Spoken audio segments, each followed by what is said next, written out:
other than the Suzuki Cup or the Peace Cup, where you may now do so?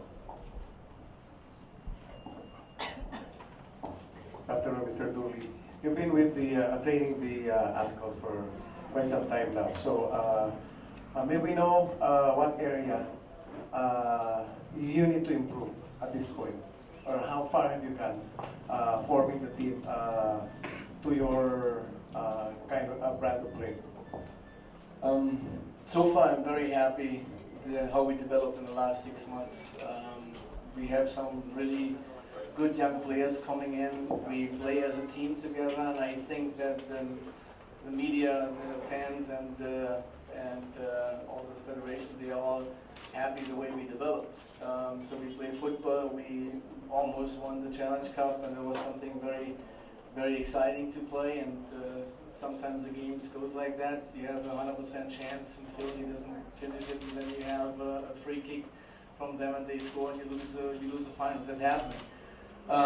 But I told the players too, individually, because we never got back together again. But I want to tell them next time that we get together that I'm very pleased the way we play. But if we want to go to the next level, everything has to improve. So we have to have better control of the ball. We have to have better passing. The passing has to be faster. We have to play forward quicker.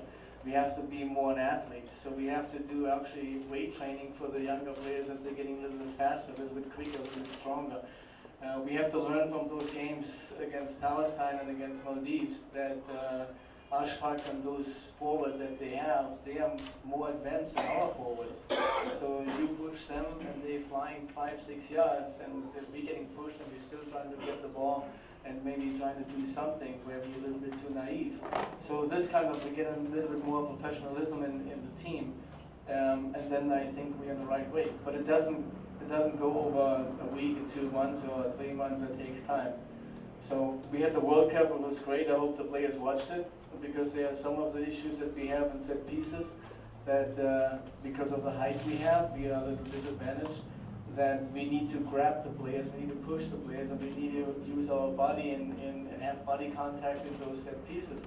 And when you look at the World Cup and you see how they holding each other and pushing each other and hitting each other and jumping in front of each other, and you see that in slow motion and you see that in close-up, this is something that I hope they watch, that they realize that's what we have to do too.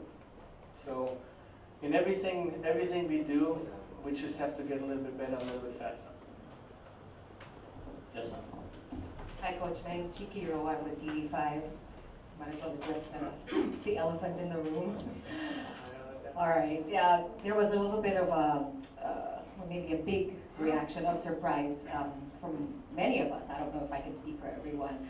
When we heard about the decisions of both Stephan Schrock and Ms. Cagara to leave, and they minced the words and mentioned you as the reason why they did so. First of all, were you surprised by the news, and how do you react?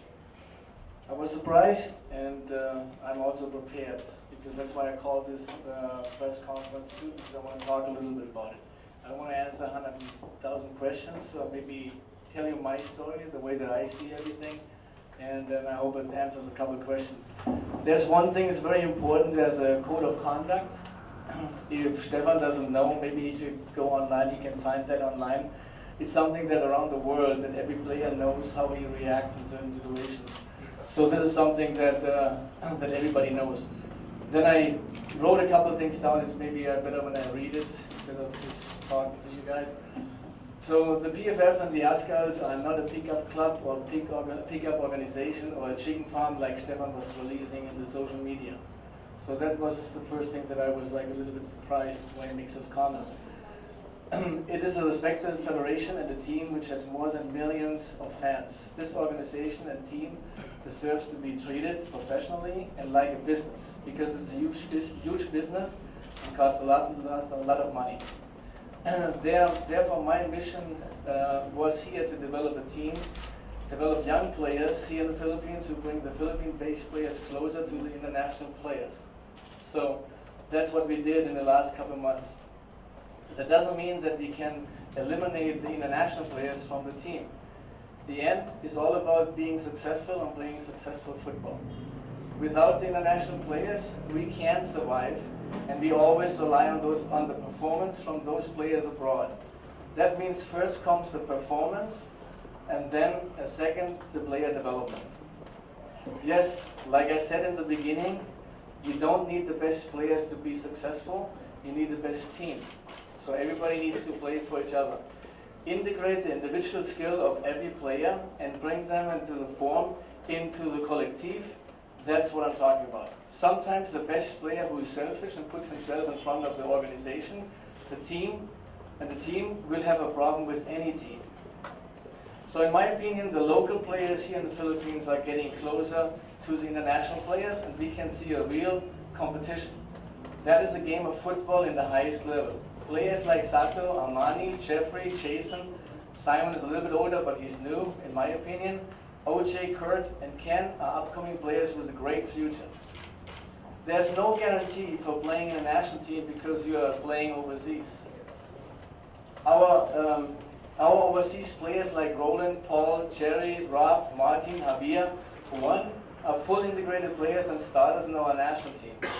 The newcomers that we have right now with Mike Ott, for example, will join soon, and maybe they have a starting position in that team too. Alvaro is another player that we found, overseas player. So we are looking for players, good players, not only here, because we need some experienced players in our team to be successful. Those guys are starters because they have the quality, and as long as we don't have the strong Filipino league, we need the foreign-based players.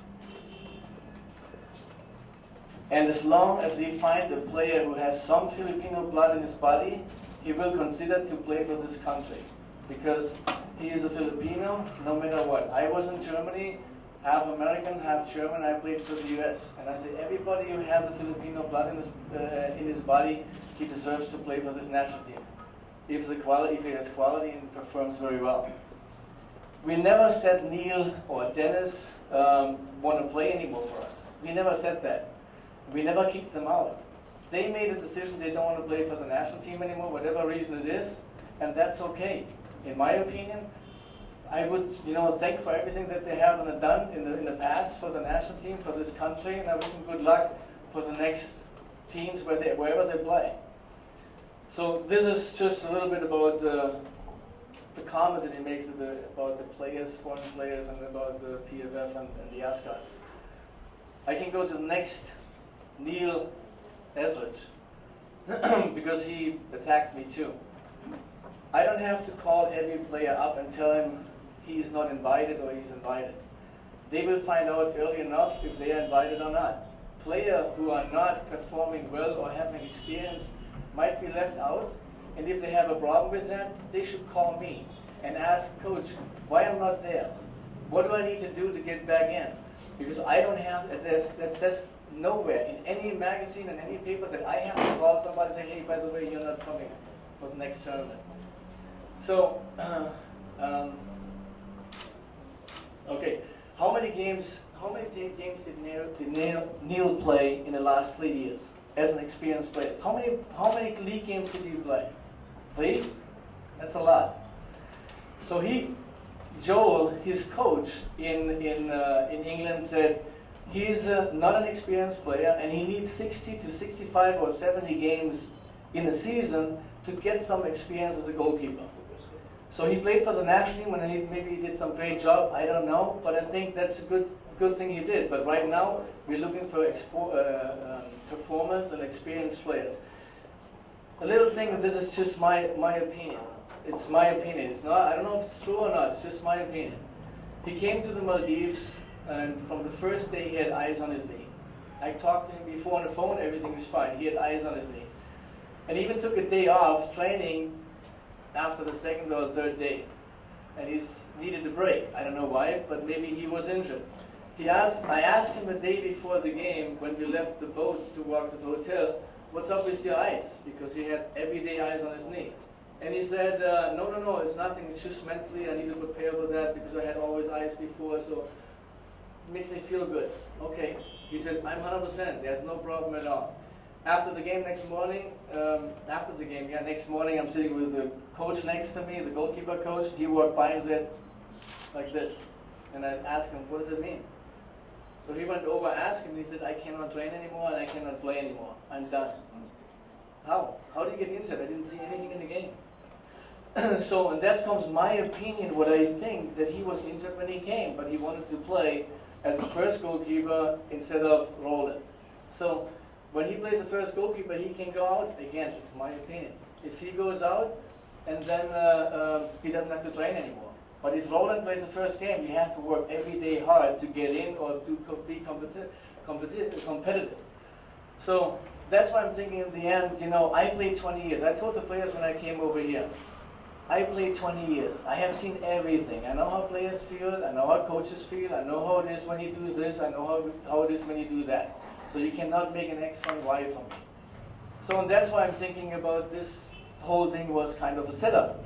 But okay, that was just my opinion. I didn't say anything and I didn't do anything.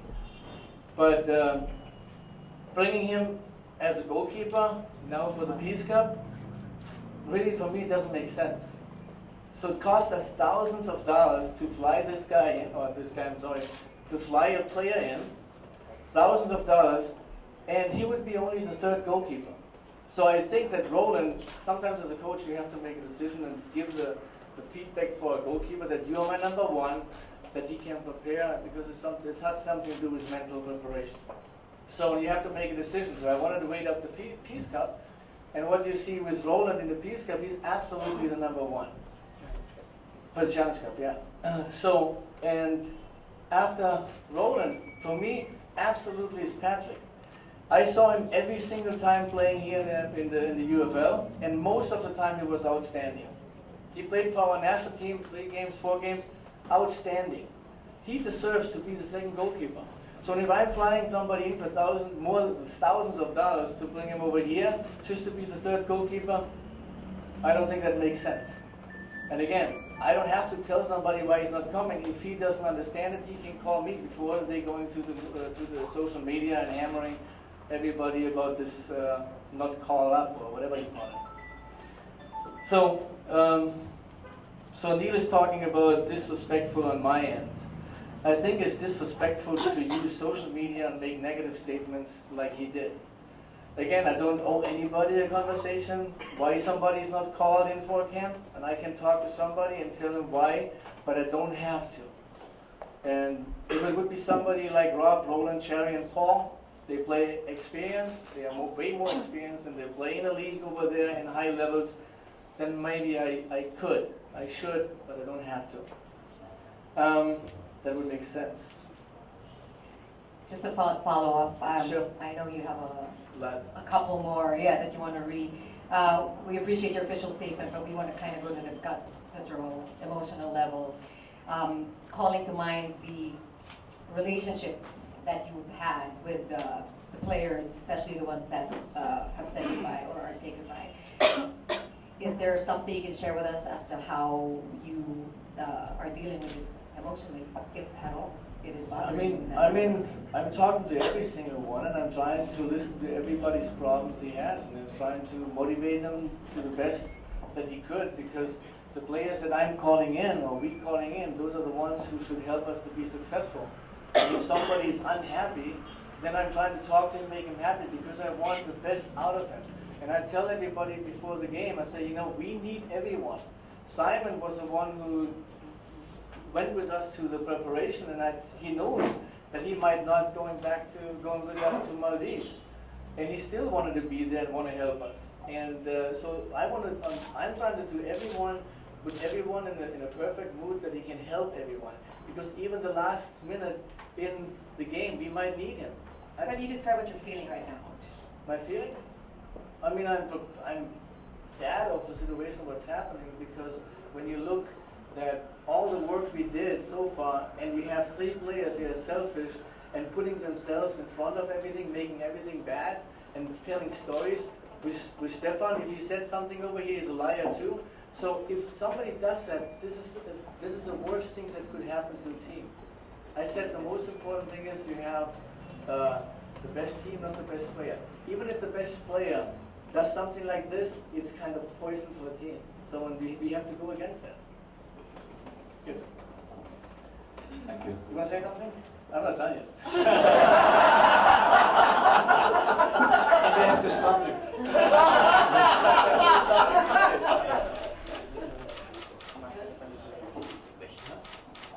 All right. Yes, a question there from Mr. Yan.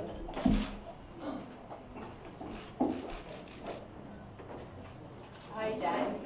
We pretty much know how Mr. Dooley feels about it. So, as a team manager, did you try to fix it, avoid this, or what are you going to do now? Mr. Dooley tells me that he will no longer invite Schrock or Cagara to the team.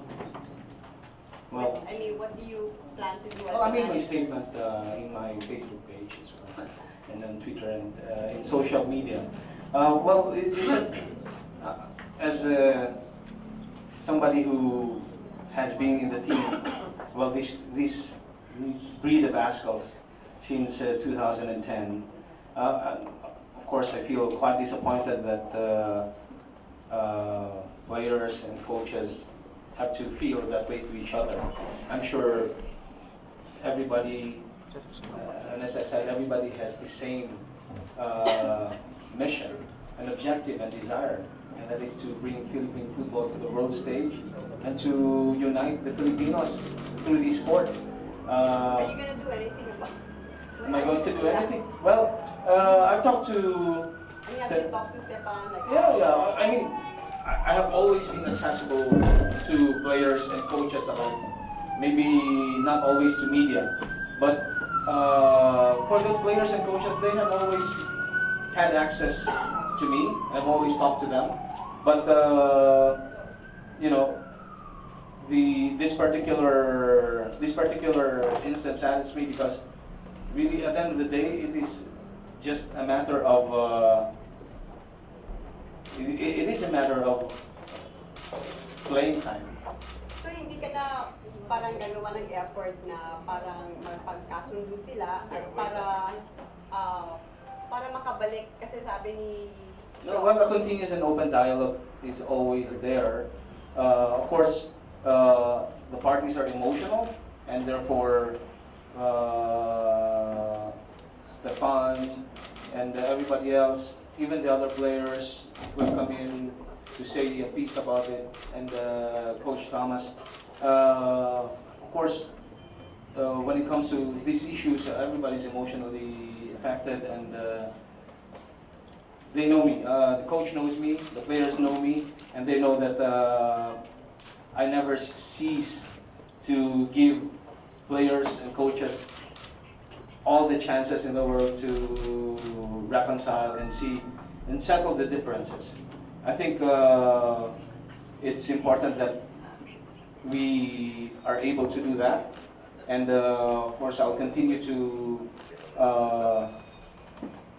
build the team forward and to move forward, whether eventually they will play for the national team or not is a choice between them, the coach as well, because the team has to have unity as well. And if the player is not comfortable with the system of the coach, then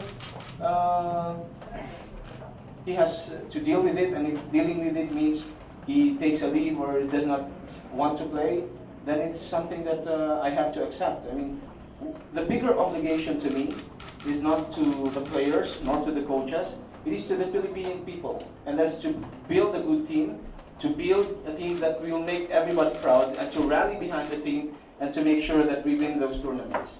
And at this point in time, I think that's what we are trying to do, the federation, myself, and the coach, and that is to build a strong team for the Peace Cup and Suzuki Cup, and hopefully for the World Cup qualifiers next year.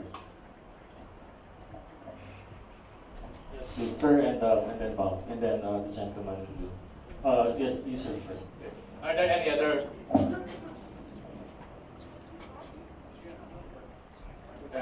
Mr. Palawi and Mr. Dooley? Are there any other national players who are rebelling that we don't know about?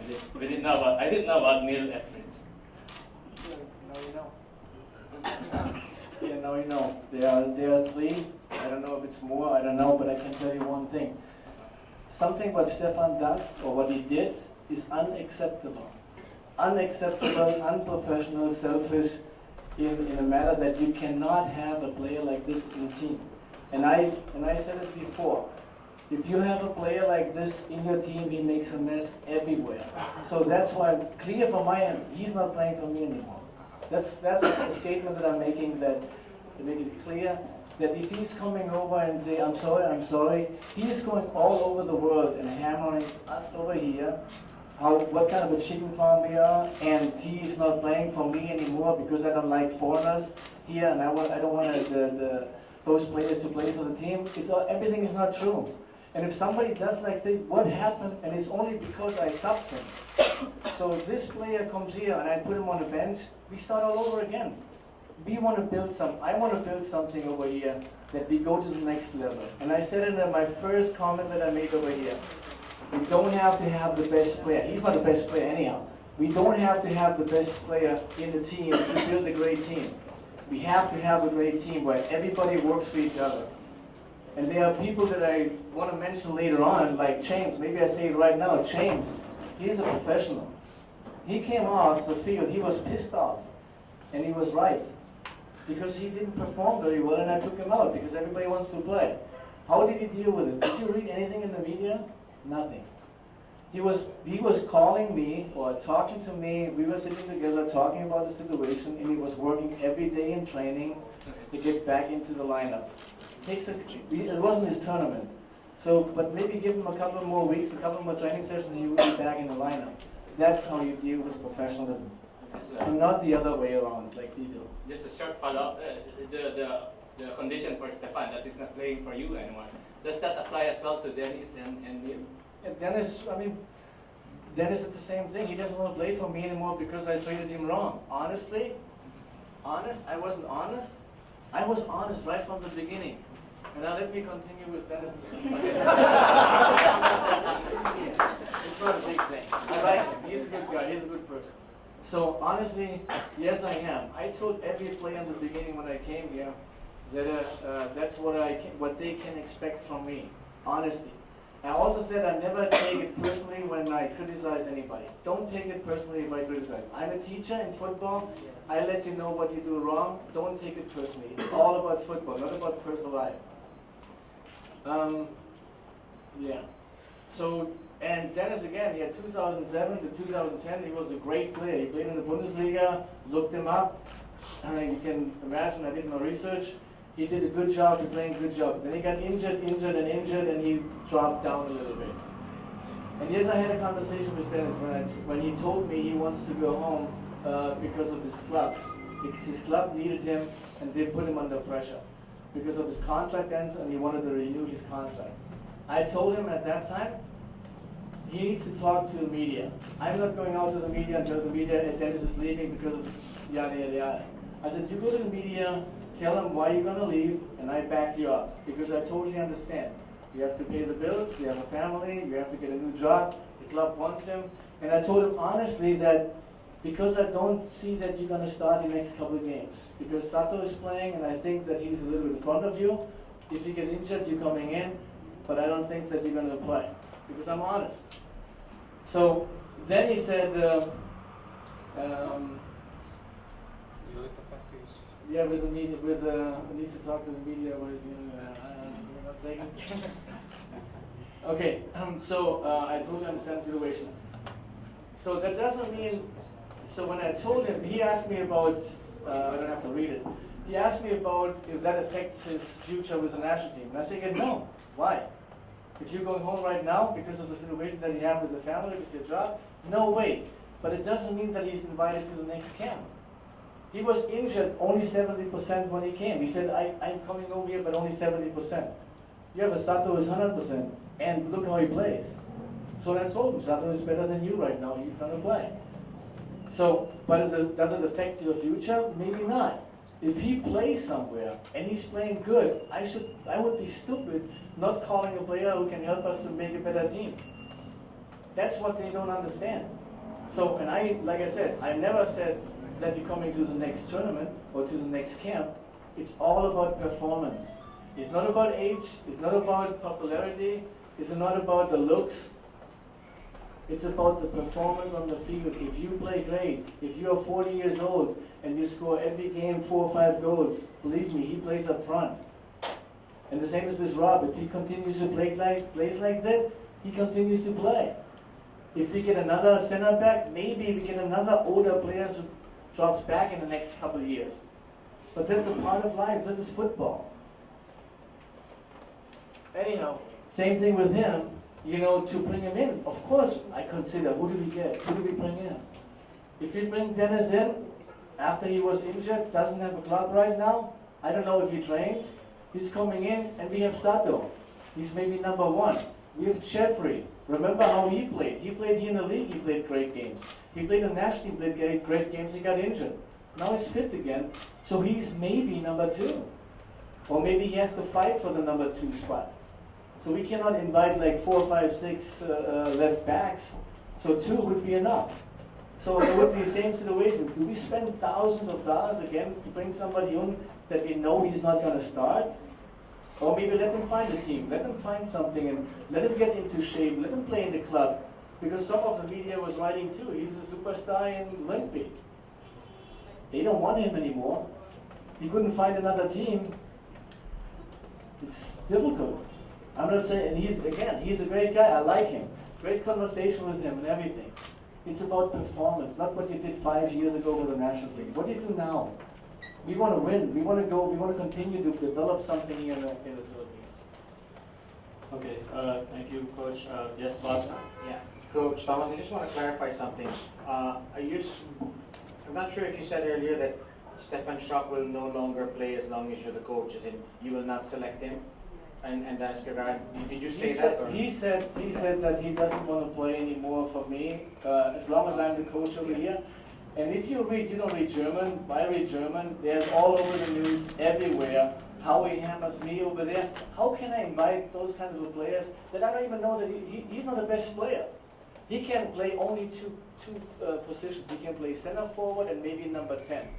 All the other, I have everything written here. All the other positions that he plays, they have to be tactically good. And he's limited in tactically. That's why he didn't make it in the Bundesliga, because it's about tactics. With us, he played on the wings, he played in the midfield. He doesn't hold his position, he doesn't know how to play there. I want to make it really clear. He's a good player. Don't get me wrong, he's not a bad player, he's a good player. But he can play only 2 positions. Center forward and number 10, because that's where you normally don't have to play tactically. You can do whatever you can to destroy the defense and get in a position to score a goal. That's what he can do very well. But then we have Phil over there. I don't think he, kicks Phil out. Then we have Javier if he's coming over. I don't know, he can kick this guy out.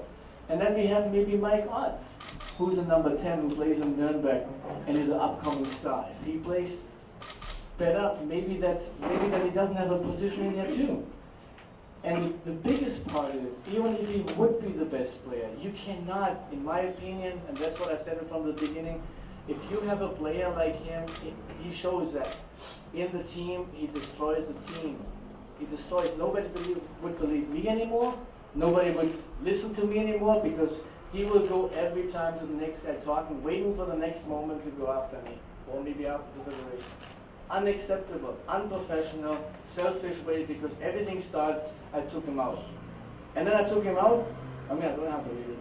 I took him out. When I came, he said I didn't talk to him, I didn't like him, I didn't like the Europeans and style and whatever. He came over, I told him from the beginning how important he is for us.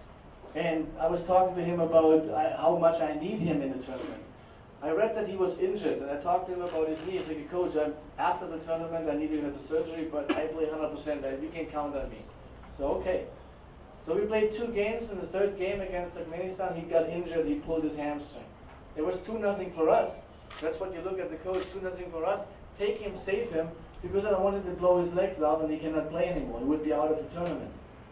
Okay, I talked to him on the sideline, and I take you off because no. I said, I take you off because I need you in the next game. Semi-final. So, and he said, no. So I took him off because he was more stretching. We have 100% fit players on the bench. What do they think? If you see somebody who's only 50% on the field. I took him out, he didn't train for 2 days, and then we had the semi-final. I looked at him and I was thinking, maybe we can play without him. I talked to him. I say, listen, you're not gonna start against Maldives because I need you in the final. If we can win the semifinal without you, perfect. You have 5 days off, and your injury is gone, and you'll be 100%. Obviously, he didn't like it. He wanted to play. I said, if there is any sign in the field that I need you, I throw you in. I don't care. I take the blame. If your leg falls off, I take the blame. Okay, we needed him. I put him in. We won the game. We had another 2 days off, 2 days or 3 days break. And obviously, the day before the game, we train again, and I want to see how he's doing. So, did it hurt him more? Or maybe he's good. I watched him carefully and looked at everything, and I said, you know what? I'm gonna let him play. It looks like he's 100%. I told him that he's playing, because I told him that from the beginning that I need him in the final. Why shouldn't I let him play now in the final when he helped us to go through the final in the semifinal? So I let him play. Not somebody says, yeah, he worked hard in the midfield. He's a left forward. We played with 3 forwards. I mean, I can talk about what my thoughts are in the whole game, but we play with 3 forwards. It's a left forward. Stay as far as you can, get behind the defense that we want to play the ball into. Tactically, he didn't do it. Maybe he doesn't understand, or maybe he doesn't want to. I don't know. He didn't do it. He didn't took a shot. He wasn't dangerous at all. He never really dribbled the defender. He was only 50% or 60%. I want to win the game, so this 4-3-3, what we want to play, didn't work when we don't have the players who can play. So when he was injured too, because he stretched more than he's taking his strength. So I said, everybody sees it, I need to take that guy out and need to change the system. So we played a 4-4-2, and suddenly we played better. I was thinking of, would be actually even better to start the game like that. But then we lost. So I took him out. Obviously, he doesn't shake hands or anything. He's pissed off. And that's how everything starts. Right after the game, he said he doesn't want to play for the national team anymore. What kind of a team player is that?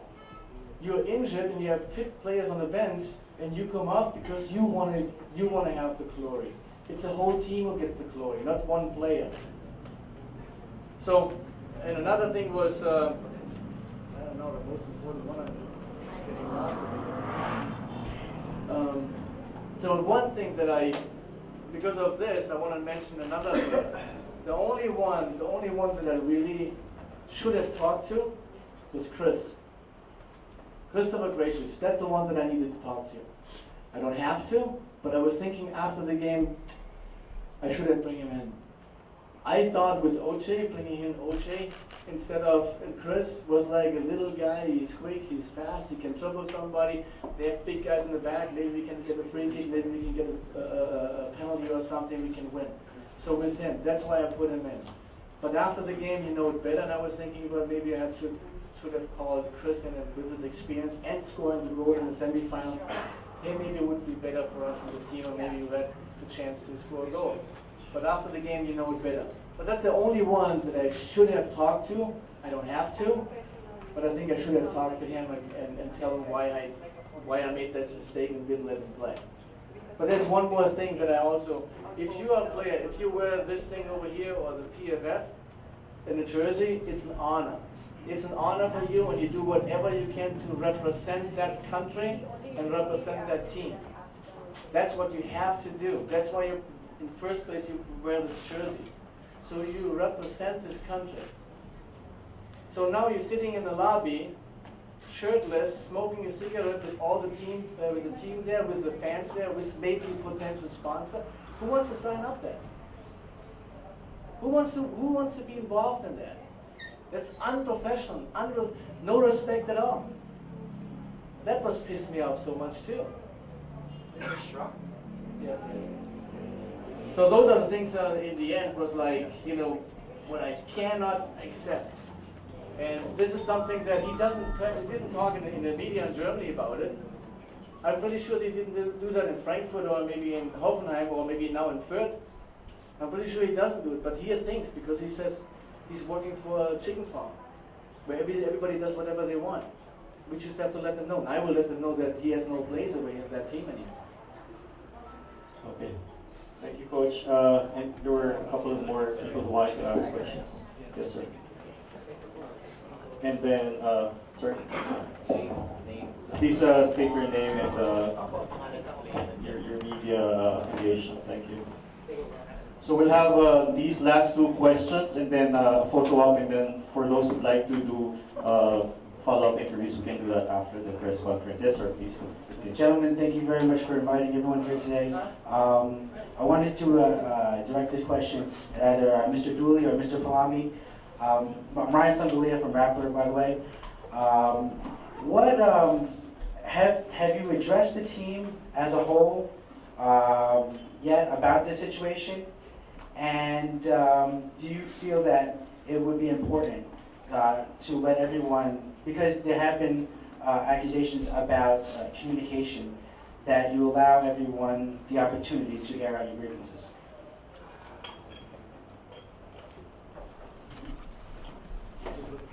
Well, first we have to understand that unlike clubs, we are not in a position to just call the team whenever we want to. We have to write their clubs, we have to undertake a process. And as far as communication is concerned, this particular case is simply a matter of players not getting the time on the pitch that they wanted.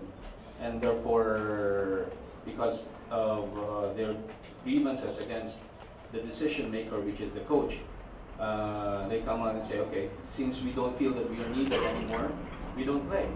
But it is unfortunate that that particular grievance is aired in social media where everybody picks it up, and we have this. When the team comes for practice, everybody will be given the code of conduct just for them to review.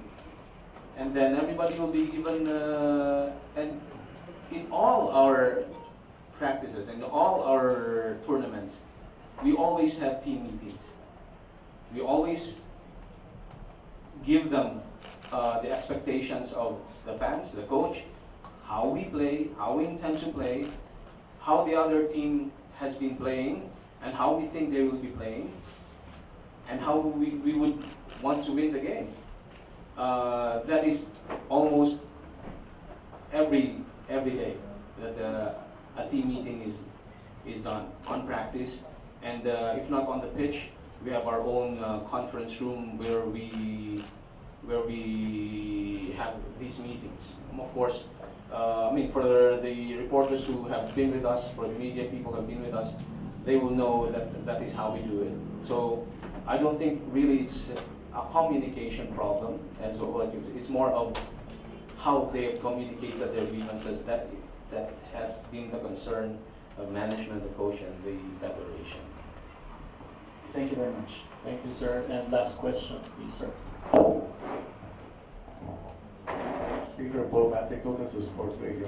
Mr. Panari, do you believe that management should talk to the players, the ones that who were left, to probably ask them what other grievances if they have any?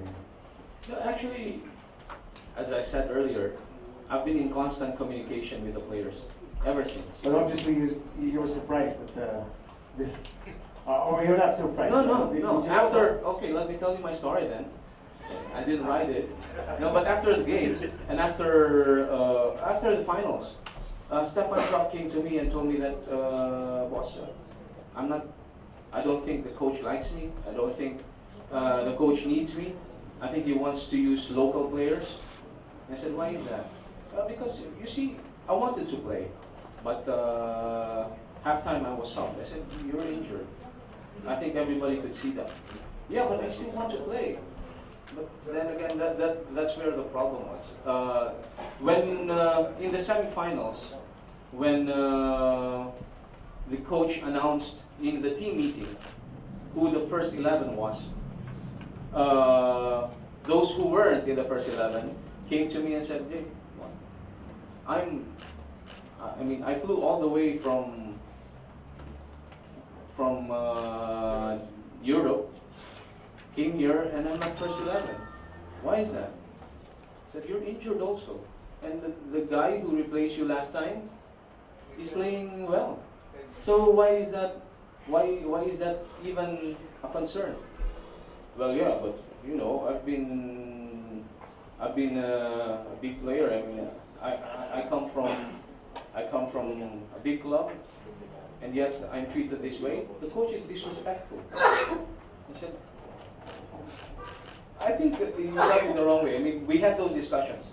I don't want to go into the details. But what I'm trying to say is that I talk to the players, but at the end of the day, if the players cannot see the rationality behind our lineup, the rationality behind subs, no matter how good a manager you are, if their minds are closed on, and it's like saying, how dare the coach not include me in the first 11? How dare the coach sub me when I still want to play? I think there's a disconnect there. So no matter how hard I try to explain, then there's a problem. And I take this opportunity as well to quote on the player that whoever the source of Rappler was. I think it was your article. Yes, sir. And you were telling me that you had a source. There was a player who was saying that. I never said it was a player. It was a source. Oh, okay, a source. But no, but when you say we do all the hard work, it should be a player. I mean, when your article says we feel used because we do all the hard work, it cannot be a BFF official, or it cannot be me nor the coach. But all I'm saying is that, I mean, there's a message to. It is unfortunate that your source feels that way, whether it's the staff, because to say that they feel used because they have to attend events, for example. I mean, we are a fledgling federation. I think the federation knows how much we have to spend, and if there are sponsors who help us get free jerseys, maybe free flights, free buses, and they ask in return that maybe you can grace an event. And if a player feels that, hey, why do we have to go there? We do all the hard work. I mean, that statement really pissed me off. I'm sorry.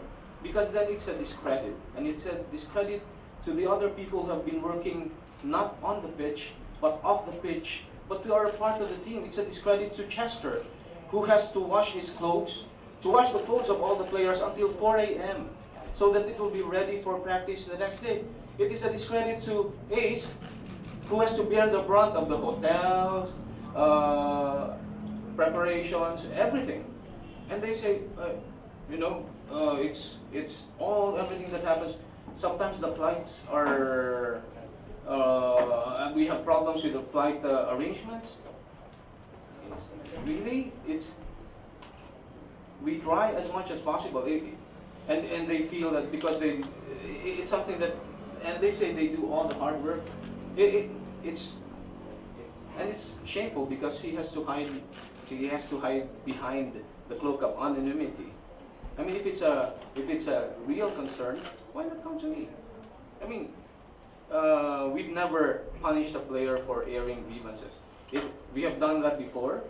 We have talked to the players, and even the players mentioned right now, Stephan, he came to me and said, "Boss, I'm not playing anymore for while Coach Dooley's there."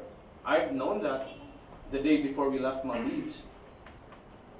I've known also that Dennis was pissed off that he wasn't first 11. So why hide behind that anonymous? I mean, being an anonymous source, and to say that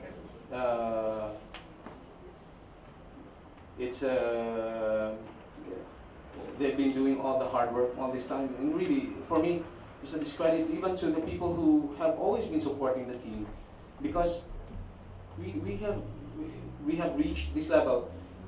The story is not how much I've spent or how much the federation has spent to build this team, but how much people have worked hard to make this team the way it is right now. And so I go behind a reporter and say, hey, we do all the hard work, we do all this, and they play us like pawns, and we feel used. Because we have to attend all these endless media events. In a year, maybe they attend 3 or 4 in a year. And we have all these sponsors trying to sustain us. And all they ask is, can you ask some of your players to come here? Can you ask, maybe the embassy when we go to a foreign country asks for our presence, and we go there. Because we are ambassadors of the Philippines when we're outside. When we're here, we try to accommodate sponsors. And really, to be honest, maybe, let's say, a maximum of 5 events a year. So we go. And for that, this player should actually be ashamed of himself, or whoever that source is. Never said it was Coach, a player. Coach Thomas, seems to me that the resigned players are not indispensable, based on what you've been saying and what you wrote. But anyway, this sudden turn of event, how bad has it affected your preparation for your future tournament, especially Suki Cup at this point? How many steps backward have you taken? Because of what? Because of this mess? Yeah, did No, it not at all. matter? Did it disrupt your planning, your Not at all. program? Not at all. This is not. There's no effects at all. The only thing that affects was like a little bit with the league. You know, when the league starts, when the league finished, and there was no really, explaining how long the players can do vacations before they're coming back. Because I would love to have like a 4 to 6 week preparation for the Peace Cup, and then we just really can play the best. And now we have players that maybe 8 weeks on vacation, and they're just coming in 2 weeks before. That's that kind of a preparation. That bothers me, and that's something that we need to, to sort out in the next 2 weeks for the Peace Cup. But all the other thing, it's not at all. I mean, it doesn't mean anything. One thing is I want to add too with the players is playing time. I told them too. It's a competition. When Stephan is angry because he wants to play, what about Patrick? Do you think Patrick wanted to play? He didn't play a minute. There are more players. They're sitting on the bench. Ask Christopher. Did he go to the media? Did he go and was pissed off because he didn't play? No. Everybody has a chance to play. And when I have a player like Sato, and he plays great, and suddenly he has a bad game, now Dennis comes in and Dennis plays 10 times better, or plays much better, who's playing the next time? Dennis is playing. I made it clear to the players, why should I take this player out if he plays great? If he's not good and I take him out, because everybody could have a bad game, he's come out and the next guy comes in, now he's playing better, next game he will play, because I don't want to change that. I want the momentum, I want to use it. So he's coming back in. Now he has 2, 3, 4 good games. It's just too bad for the one who comes out. Now we have to wait until maybe he has a bad game, or maybe somebody else gets injured, or maybe he trains better and gets a couple 10 minutes, 15 minutes where he comes in. It's a competition. It's not a pickup game on a weekend. It's way, way more. Okay, thank you. I know perhaps some of you may have questions still to any of our panelists, so we can do that after we conclude the statement. We'd like